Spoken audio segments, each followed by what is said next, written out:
నేటి వాక్య ధ్యానాంశము మత్తయి సువార్త 21వ అధ్యాయము 1 నుండి 17వ వచనం వరకు. తరువాత యెరూషలేమునకు సమీపించి ఒలీవ చెట్ల కొండ దగ్గర ఉన్న బేత్ఫగేకు వచ్చినప్పుడు యేసు తన శిష్యులలో ఇద్దరిని చూచి, మీ ఎదుటనున్న గ్రామమునకు వెళ్ళుడి. వెళ్ళగానే కట్టబడి ఉన్న ఒక గాడిదయు దానితో ఉన్న ఒక గాడిద పిల్లయు మీకు కనబడును. వాటిని విప్పి నా యొద్దకు తోలుకొని రండి.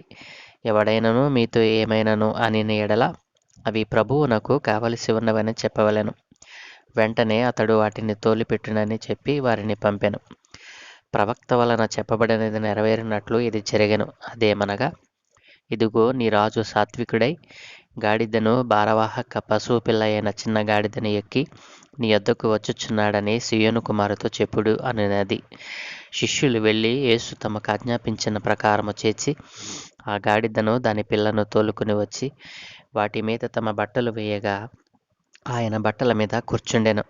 జనసమూహంలోనూ అనేకులు తమ బట్టలు దారి పొడుగున పరచిరి. కొందరు చెట్ల కొమ్మలు నరికి దారి పొడుగున పరచిరి. జనసమూహములలో ఆయనకు ముందు వెళ్ళుచుండిన వారును వెనుక వచ్చుచుండిన వారును, దావీదు కుమారునికి జయము, ప్రభువు పేరట వచ్చువాడు స్తుతింపబడునుగాక, సర్వోన్నతమైన స్థలములలో జయము అని కేకలు వేయుచుండిరి. ఆయన యెరూషలేమునకు వచ్చినప్పుడు పట్టణమంతయు ఈయన ఎవరో అని కలవరపడెను. జనసమూహము ఈయన గలిలయలోని నజరేతు వాడుగు ప్రవక్త అయిన యేసు అని చెప్పిరి. యేసు దేవాలయంలో ప్రవేశించి క్రయ విక్రయములు చేయువారినందరినీ వెళ్ళగొట్టి రోకలు మార్చువారి బలలను గొవ్వలము వారి పీఠములను పడద్రోసి నా మందిరము ప్రార్థనా మందిరం అనబడును అని వ్రాయబడి ఉన్నది. అయితే మీరు దానిని దొంగల గృహగా చేసేటి వారనేను. గుడ్డివారును కుంటివారును దేవాలయములో ఆయన యొద్దకు రాగా ఆయన వారిని స్వస్థపరచెను. కాగా ప్రధాన యాజకులను శాస్త్రులను ఆయన చేసిన వింతలను, దావీదు కుమారునికి జయము అని దేవాలయంలో కేకలు వేయుచున్న చిన్నపిల్లలను చూచి కోపముతో మండిపడి, వీరు చెప్పుచున్నది వినుచున్నావా అని ఆయనను అడిగిరి. అందుకు యేసు, వినుచున్నాను. బాలుర యొక్కయు చంటి పిల్లల యొక్కయు నోట స్తోత్రము సిద్ధింపజేసితివి అను మాట మీరెన్నడూ చదవలేదా అని వారితో చెప్పి వారిని విడిచి పట్టణము నుండి బయలుదేరి బేతనీయకు వెళ్ళి అక్కడ బస చేసెను.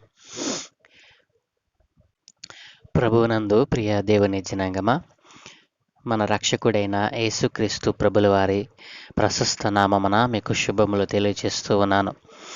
మనము చదువుకున్న లేఖన భాగమును నుండి గుర్చి ప్రార్థన చేద్దాం. మమ్మల్ని వెకిలిగా ప్రేమించిన ప్రియ తండ్రి, సర్వోన్నతుడా, పరిశుద్ధుడా, మీకు స్తోత్రాలు నాయన.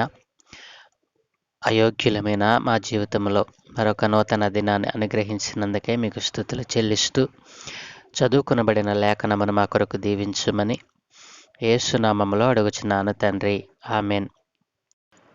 ప్రియ దేవుని జనాంగమా, చదువుకున్న లేఖన భాగంలో మనము ఆలోచన చేసినట్లయితే ఈ రోజున మనము ప్రపంచమంతా మట్టల ఆదివారముగా ప్రభువును ఆరాధన చేసేటువంటి దినంగా మనం చూడగలం. మట్టల ఆదివారము అని ఎందుకు దీనికి పేరు రాబడిందో, పామ్ సండే అని, మట్టల ఆదివారం అని దీనికి పేరు రావడానికి కారణం యేసుక్రీస్తు ప్రభుల వారు యెరూషలేము పట్టణమునకు జయోత్సాహముతో ప్రవేశించడం. యేసు ప్రభుల వారు మరి ఈ లోకంలోనికి రాబడినటువంటి సందర్భం, ఆయన తన తండ్రి చిత్తాన్ని నెరవేర్చుటకు ఆయన ఈ లోకంలోనికి వచ్చాడు. కాబట్టి అనేక రకాలుగా అనేక గ్రామాలు పట్టణాలలో ఆయన సువార్తను ప్రకటించి ఇక చివరిగా యెరూషలేము పట్టణములోకి ప్రవేశించటం, యెరూషలేము పట్టణములో తనకు సంభవింపబోవు మరి శ్రమలను గూర్చి మరి అనేక విషయాలను శిష్యులకు ఆయన బోధిస్తూ వివరిస్తూ వచ్చారు. యెరూషలేమునకు వెళ్ళినప్పుడు అక్కడ నన్ను పట్టుకొని అన్యజనులకు అప్పగిస్తారు, అక్కడ నాకు మరణశిక్ష విధిస్తారు, నన్ను చంపుతారు, అయినప్పటికీ నేను 3వ దినాన తిరిగి లేస్తానని తన శిష్యులకు బోధపరిచినప్పుడు అనేక సార్లు ఆ విషయాన్ని గురించి శిష్యులకు తెలియజెప్పినట్లుగా మనం చూడగలం. ఇక్కడ యెరూషలేమునకు ఆయన సమీపించినప్పుడు బేత్ఫగే, బేతనీ అనేటువంటి 2 గ్రామాలకు ఆయన రాబడినప్పుడు ఆయన మరి గాడిద పిల్లను ఎంచుకొని గాడిద పిల్ల మీద యెరూషలేము పట్టణమునకు వచ్చినట్లుగా మనం చూడగలం. గాడిద పిల్లను ఎందుకు ఆయన ఎంచుకున్నారు అనగా, ఆయన ప్రవచన నెరవేర్పు కోసమే అలాగున చేశారు. ఆయన ఆజ్ఞాపించాడు కదా, తన శిష్యులలో 2 పంపి, మీ ఎదుటనున్న గ్రామానికి వెళితే అక్కడ కట్టబడి ఉన్న ఒక గాడిదయు దాని పిల్లయు మీకు కనబడుతుంది. దానిని విప్పి నా యొద్దకు తోలుకుని రండని శిష్యులకు ఆజ్ఞాపించినప్పుడు యేసయ్య వారికి ఏ రీతిగా ఆజ్ఞాపించాడో అదే రీతిగా వారికి కనబడటం, వాటిని విప్పి తోలుకుని వస్తున్నప్పుడు ఎవరును అడ్డు చెప్పకపోవడం, ప్రభువుకు కావాల్సి ఉన్నదని మీరు చెప్పండి ఎవరైనా అడ్డు చెప్తే అని యేసు ప్రభుల వారు చెప్పినటువంటి ప్రతి మాట అక్కడ నెరవేరినట్లుగా శిష్యులు చూశారు. కాబట్టి నా ప్రియ దేవుని జనాంగమా, మట్టల ఆదివారం అనగా యేసు ప్రభుల వారు జయోత్సాహముతో తండ్రి చిత్తమును నెరవేర్చుటకు యెరూషలేమునకు ప్రవేశించినప్పుడు చేసినటువంటి ఆరాధననే మట్టల ఆదివారంగా మనం కొలుస్తూ ఉంటాము. మట్టల ఆదివారం అనగా జయోత్సాహముతో రాజులకు రాజు, ప్రభువులకు ప్రభు అయిన యేసయ్యను ఆరాధించుటే మట్టల ఆదివారం యొక్క ఉద్దేశం. నా ప్రియ దేవుని జనాంగమా, మరి యేసు ప్రభువును ఆరాధించారు సరే, యేసు ప్రభువు యెరూషలేము ప్రవేశములో ప్రవేశించినప్పుడు తనకు సంభవింపబోవు అనేక విషయాలను శిష్యులకు తెలియజేశారు కదూ. మరి ఆనాటి యూదా జనాంగములో మనం చూసినట్లయితే 4 రకాలైనటువంటి ప్రజలు యెరూషలేము పట్టణములో నివాసం ఉండేటువంటి వారు. మొదటి వారు ఊగిసలాడేటువంటి జనం, రెండవ వారు ఉగ్రత మనస్సు కలిగినటువంటి జనం, మూడవ వారు అవకాశవాద జనం, నాలుగవ వారు తన యందు నమ్మిక ఉంచినటువంటి కొద్దిమంది విశ్వాసపు సమాజం. నా ప్రియ దేవుని జనాంగమా, యేసు ప్రభువు గాడిద పిల్ల మీద ఎక్కి రావడం అనేది ఆనాడు యేసు ప్రభుల వారి కంటే ముందుగానే 900 సంవత్సరాలకు పూర్వమే జకరియా అనేటువంటి ప్రవక్త ద్వారా రాయబడినటువంటి ప్రవచనము నెరవేర్పు. అదేమనగా జకరియా గ్రంథము 9వ అధ్యాయము మరి 9వ వచనంలో ఈ రీతిగా రాయబడి ఉంది. సియోను నివాసులారా బహుగా సంతోషించుడి, యెరూషలేము నివాసులారా బహు ఉల్లాసముగా ఉండుడి. నీ రాజు నీతిపరుడును రక్షణ గలవాడును దీనుడునై గాడిద పిల్లను ఎక్కి నీ యొద్దకు వచ్చుచున్నాడు అని రాయబడి ఉంది. నా ప్రియ దేవుని జనాంగమా, యెరూషలేము పట్టణంలో ప్రవేశిస్తున్నటువంటి వాడు నీతిపరుడు, ఆయన రాజు, నీతిపరుడు, రక్షించగలిగినటువంటి వాడు. యెరూషలేము పట్టణంలో ప్రవేశించబోతున్నవాడు ఎవరో తెలుసా? ఆయన రాజులకు రాజు, ప్రభువులకు ప్రభు. ఆయన నీతిపరుడు, ఆయన ఇతరులను రక్షించుటకు అధికారం కలిగినటువంటి వాడు. అట్లాంటి వాడు దీనుడై గాడిద పిల్లను ఎక్కి నీ యొద్దకు వచ్చుచున్నాడని ఆనాడు యెరూషలేము పట్టణమును గురించి యేసు ప్రభుల వారు జయోత్సాహంతో ప్రవేశమును గురించి వ్రాయబడినటువంటి మాటను ప్రవక్తల ద్వారా వ్రాయబడినటువంటి ప్రవచన నెరవేర్పు కోసమే ఆయన గాడిద పిల్లను ఎక్కి యెరూషలేములో ప్రవేశించినట్లుగా మనం చూడగలం. ఆయన గాడిదను దాని పిల్లను తోలుకుని వచ్చి వాటి మీద తమ బట్టలు వేయగా ఆయన బట్టల మీద కూర్చున్నప్పుడు జనసమూహములు అనేకులు తమ బట్టలు దారి పొడుగున పరచిరి, కొందరు చెట్ల కొమ్మలను నరికి దారి పొడుగున పరచిరి. జనసమూహములో ఆయనకు ముందు ఉండిన వారు వెనక వచ్చుచుండిన జనులను ఈ రీతిగా స్తోత్రం చేశారు. దావీదు కుమారునికి జయము, ప్రభువు పేరట వచ్చేవాడు స్తుతింపబడునుగాక, సర్వోన్నతమైన స్థలములలో జయము అని ఆనాటి యేసయ్యను విశ్వసించినటువంటి ఆ 4 జనాంగములో నాలుగవ వారు యేసయ్యను ఆరాధించినట్లుగా మనం చూడగలం. మట్టల ఆదివారం అంటే యేసయ్యను ఆరాధించుట. ఎందుకు ఆరాధన చేయాలి అంటే ఆయన రాజులకు రాజు, ప్రభువులకు ప్రభు. ఆయన రక్షించటానికి అధికారం కలిగినటువంటి వాడు. అట్లాంటి మరి అధికారం కలిగినటువంటి పరలోకం నుండి దిగి వచ్చినటువంటి మెస్సయ్యని ఆనాటి యూదా జనాంగము ఆయనను విశ్వసించలేదు, నమ్మలేదండి. కాబట్టి 4 రకాల జనాంగంలో ఊగిసలాడేటువంటి జనాంగం ఆనాటి ఏ విధమైనటువంటి అవకాశం లేకుండా మరి ఏది చెప్తే అది నమ్మేటువంటి జనాంగం, ఎవరు ఏది చెప్పమంటే అది చెప్పేటువంటి జనాంగం. అట్లాంటి జనాంగం కోసం ఆయన తన ప్రాణాన్ని పెట్టడానికే ఆయన యెరూషలేము ప్రవేశం చేసినట్లుగా మనం చూడగలం. అలాగనే ఉగ్రత మనసు కలిగినటువంటి జనం. కొంతమంది అయితే మరి యేసయ్యను ఎట్లా చంపాలి అనేటువంటి ఉగ్ర మనసు కలిగినటువంటి జనం. మరొకరైతే అవకాశవాద జనం. వీళ్ళు ప్రధాన యాజకులు, శాస్త్రులు, పరిచయుల ద్వారా ఏర్పాటు కాబడి దేవుని పేరు చెప్పి వ్యాపారం చేసేటువంటి జనాంగం. నాలుగవ జనాంగమే యేసయ్యను ఆరాధించినట్లుగా మనం చూడగలం. నా ప్రియ దేవుని జనాంగమా, ఇట్లాంటి మనస్సు వేరు మనస్సులు కలిగినటువంటి వేరు మరి మనస్తత్వం కలిగినటువంటి ప్రజలు ఆనాడు యెరూషలేము పట్టణంలో జీవిస్తూ ఉండేవారు. అట్లాంటి వారి కొరకే కాదండి, ఆ మహారాజు పట్టణాన్ని ఆయన శుద్ధి చేశాడు. ఆయన కొరడా పట్టి మరి దేవుని మందిరాన్ని మరి మరి దొంగల గుహగా చేసినటువంటి ఆ మనుష్యులను, ఆ వ్యాపారం చేసేటువంటి అవకాశవాద జనాన్ని, ఆనాటి శాస్త్రులు, పరిసయ్యులు, ధర్మశాస్త్రోపదేశకులను ఆయన ఎదిరించి పోరాడినటువంటి రాజులకు రాజు, ప్రభువులకు ప్రభువు అయినటువంటి యేసు ప్రభుల వారు మరి యెరూషలేము ప్రవేశమునకే మరి మట్టల ఆదివారం అని పేరు పెట్టి ఆయనను ఆరాధించినట్లుగా మనం చూస్తూ ఉన్నాం. కాబట్టి ఎందుకు ఆయన యెరూషలేము ప్రవేశం చేస్తూ ఉన్నారు? ఆయన ముందుగానే చెప్పారు కదూ, యెరూషలేమునకు వెళుతూ ఉన్నాను, అక్కడ అన్యజనులు నన్ను పట్టుకొని నన్నుకు మరణశిక్ష విధిస్తారు, నన్ను చంపుతారు, అయినప్పటికీ మీరు భయపడకండి, 3వ దినాన నేను తిరిగి లేస్తానని ఆయన చెప్పినటువంటి దేవుడు. కాబట్టి నా ప్రియ దేవుని జనాంగమా, ఈ రోజున మట్టల ఆదివారం అని 4 మట్టలు తీసుకుని వచ్చి మరి మందిరంలో కూర్చుని వెళ్ళిపోతే నీకు ప్రయోజనం లేదు. నీ రాజు నీతిపరుడు, ఆయన రక్షించటానికి అధికారం కలిగినటువంటి వాడు, ఆయన రాజులకు రాజు, ప్రభువులకు ప్రభు.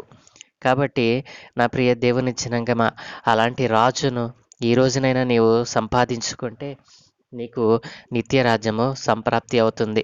కాబట్టి నీవు దేనిని గూర్చి నీవు ఏ రీతిగా ఆరాధన చేస్తున్నావు, ఎవరికి ఆరాధన చేస్తున్నావు ఒకసారి ఆలోచన చేస్తున్నావా? ఆచారబద్ధమైనటువంటి ఆరాధన కాకుండా యేసయ్యను నిజముగా ఆరాధించేటువంటి జనముగా నీవు మారాలని యేసుప్రభు ఆశపడుతూ ఉన్నాడు. గాడిద మీద వస్తే మరి రాజులు గుర్రాల మీద, రథముల మీద వస్తారు.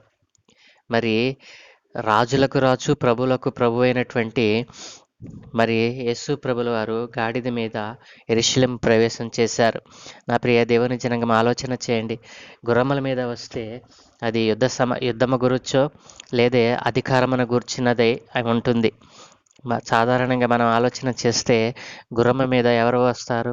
రాజులు, మరి అధికారులు వస్తారు. రథముల మీద ఎవరు వస్తారు?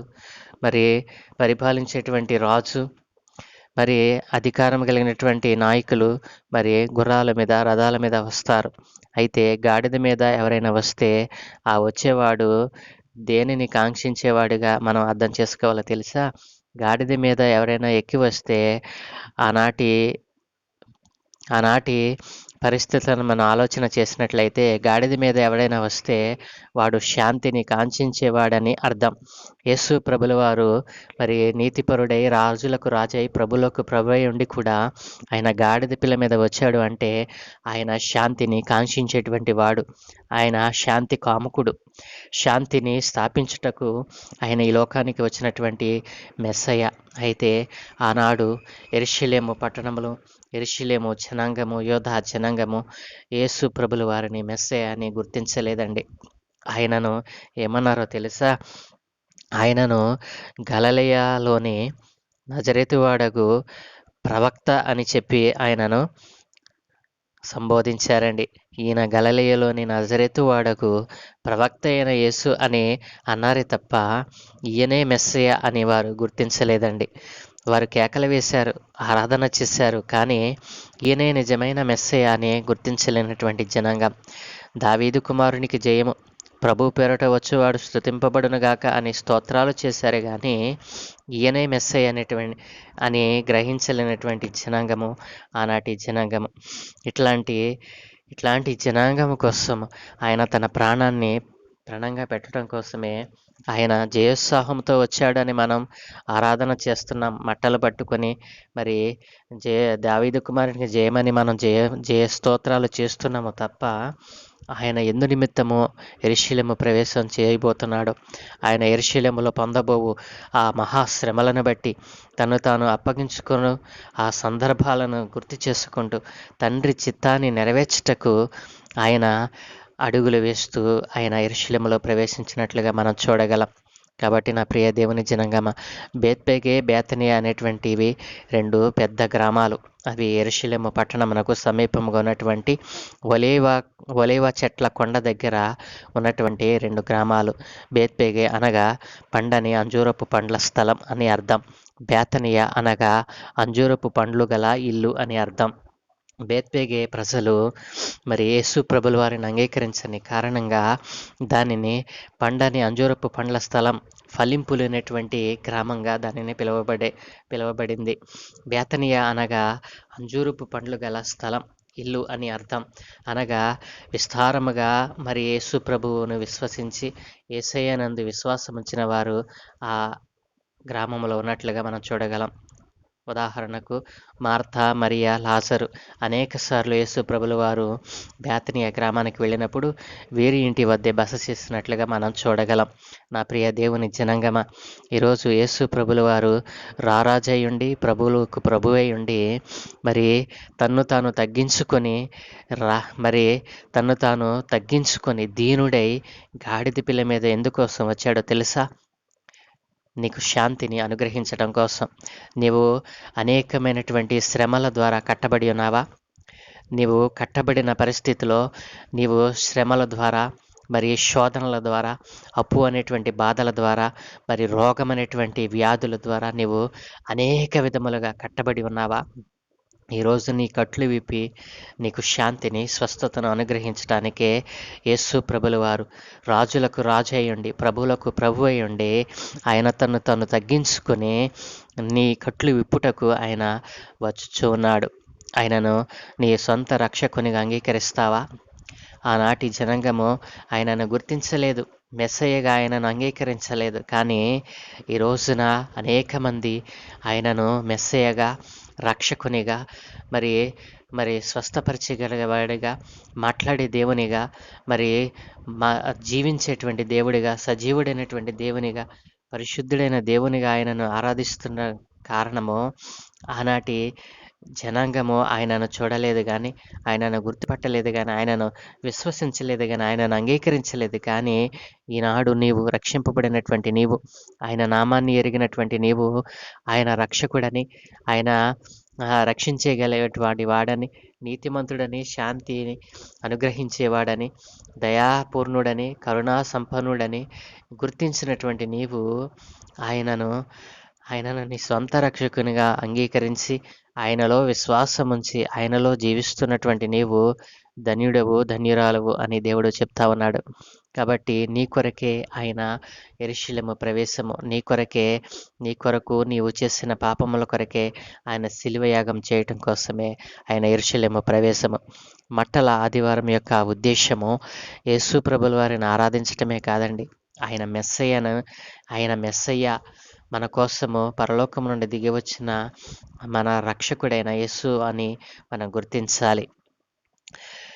ఈ రోజున నీవు తెలుసుకున్నటువంటి విషయాలను అనేక మందికి తెలియపరిచి, నీవు నేర్చుకున్నటువంటి విషయాలను నీ దగ్గరే ఉంచుకొనకుండా అనేక మందిని వాటికి పంచి యేసయ్య యొక్క మరి సువార్త పనిలో నీవు ఒక పనిముట్టిగా వాడబడాలని దేవుడు ఆశపడుతూ ఉన్నాడు.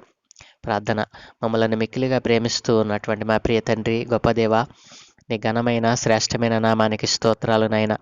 ఈరోజు మట్టల ఆదివారముగా ప్రపంచమంతా నిన్ను ఆరాధిస్తూ ఉంది నాయన. ఆనాడు నాయన యోధా జనాంగము, అయా యెరూషలేము నాయన, ఇశ్రాయేలు జనాంగము అయా నిన్ను మెస్సయ్యని గుర్తించలేకపోయింది. కానీ ఈనాడు నీవు చేసినటువంటి శిలువ త్యాగము ద్వారా, నీవు అర్పించిన బలియాగము ద్వారా నాయన అయా నిన్ను మెస్సయ్యగా, మా రక్షకునిగా అనేక మంది విశ్వసిస్తూ ఉండగా, ఇదిగో ఇంకనూ నాయన నీ నామాన్ని గుర్తించిన వారు, నిన్ను యేసయ్యగా, మెస్సయ్యగా గుర్తించినటువంటి వారు అయా ఇదిగో వ్యర్థముగా తమ జీవితాలను గడుపుతూ ఉన్నారు నాయన. అజ్ఞానముగా వారు జీవితాలను చాలిస్తూ ఉన్నారు తండ్రి.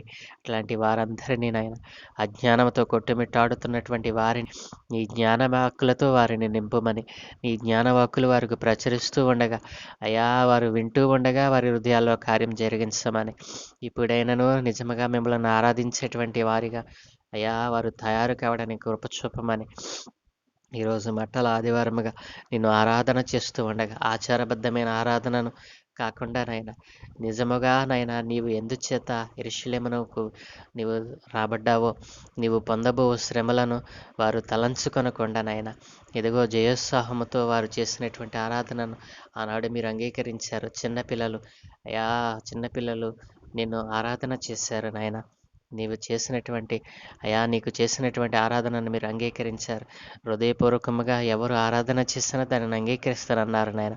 ఈ రోజున నాయన ఎందరైతే నాయన ఆచారబద్ధముగా కాకుండా అయా నీ యొక్క ఉద్దేశమును నీవు ఏ రీతిగా అయితే తండ్రి చిత్తాన్ని నెరవేర్చుటకు నైనా నీవు ఈ లోకములోనికి వచ్చావో అదే రీతిగా తండ్రి మీరు మమ్మల్ని ఈ భూమి మీద పుట్టించిన నీ యొక్క ఉద్దేశాన్ని నెరవేర్చుటకు మనుషులందరూ కూడా వారి హృదయాలను తెరచి ఈ రోజునే నీకు సమర్పించుకునే భాగ్యం అనుగ్రహించమని, ఈ దినమందు మేము చేయు పనులన్నిటి మీద మీకు అనుదృష్టి ఉంచి మీ ఆత్మను కుమ్మరించి మీరే మహిమ ఘనత ప్రభావం పొందుకోమని యేసు నామములో అడుగుచున్నాను తండ్రి.